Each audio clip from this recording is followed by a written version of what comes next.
મનુ ડાયા gang અને સૂર્યા Marathi gang વચ્ચે ગેંગવોરની ઘટના સામે આવી છે, જેમાં સુરતમાં આ ગેંગવોરમાં 2 લોકોની હત્યા કરવામાં આવી છે। સુરતના માથાભારે તત્વો, જેમાંથી સૂર્યા મરાઠી અને હાર્દિક પટેલની હત્યા કરવામાં આવી છે।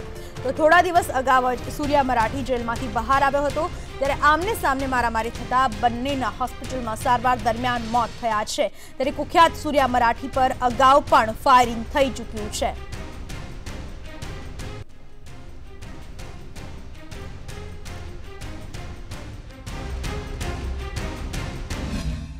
સૂર્યા મરાઠીના ઘરે હાર્દિક નામનો જે ઈસમ છે એ અહીંયા એની બીજા મિત્રો સાથે આવીને એના પર એસોલ્ટ કરેલું। ત્યાં આગળ સામસામે પછી એકબીજાને છરીઓ મારેલી છે, એના કારણે સિરિયસ ઇન્જરી થઈ છે બંનેને। જે તે વખતે એમને હોસ્પિટલાઇઝ કરેલા હતા અને અત્યારે મેસેજ મળ્યા છે પ્રમાણે બંનેના ડેથ થઈ ગયા છે, એટલે મર્ડરનો ગુનો દાખલ કરી આગળની તપાસ કરવામાં આવશે।